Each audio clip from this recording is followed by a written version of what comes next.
नमस्कार.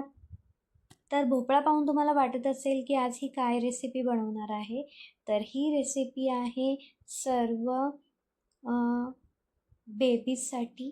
ही healthy baby food recipe आहे आणि अ, ज्यांची मुलं ना आता सॉलिड फूड स्टार्ट करतात 8 ते 9 महिन्यांची झाली आणि तुम्हाला त्यांना अशी काही हेल्दी रेसिपी द्यायची असेल ना, तर तुम्ही हा व्हिडिओ नक्की पहा. तुम्हाला कळून जाईल की ही हेल्दी रेसिपी कशी बनवायची ते. तर हा भोपळा मी ना गावाकडून घेऊन आलेले. जर तुम्ही माझे लास्ट व्लॉग पाहिले असेल ना, तर त्यात तुम्हाला कळून जाईल आणि जर पाहिले नसतील तर नक्की जाऊन पहा. तर ही हेल्दी बेबी फूड रेसिपी बनवण्यासाठी ना मी त्या भोपळ्याची एक कापून घेतली आणि त्याचे साल काढून असे छोटे छोटे तुकडे करून घेतले. त्यानंतर घेतली थोडीशी मूग डाळ आणि थोडेसे तांदूळ. हे पाण्याने ना आपल्याला 1-2 वेळा स्वच्छ धुवून घ्यायचे. आता ही खिचडी आपण बनवायची आहे, तर त्यासाठी मी घेतलं आहे 1 चमचा तूप. त्याच्यामध्ये मी टाकणार आहे 2-3 पत्ते कढीपत्त्याचे, एक सोललेल्या लसणाची कांडी टाकली आहे, थोडंसं जिरे आणि थोडंसं हळद टाकायची.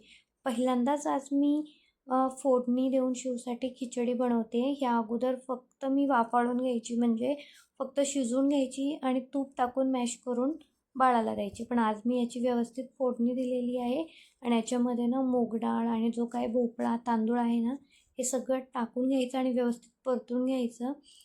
आणि तुम्हाला पाण्याची कन्सिस्टन्सी किती लागते आहे, म्हणजे किती प्रमाणात पातळ हवी आहे, त्यानुसार तुम्ही पाणी याच्यातमध्ये ॲड करू शकता. आणि लक्षात ठेवा, मीठ टाकायचं नाही आहे, म्हणजे मी तरी टाकत नाही.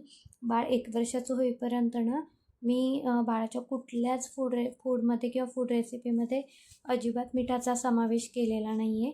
असो, तर कुकर लावून आपल्याला त्याच्यात 3 ते 4 शिट्ट्या घ्यायच्यात आणि पहा 3 ते 4 शिट्ट्यामध्ये मस्त असा हा खिचडी भात शिजून रेडी आहे.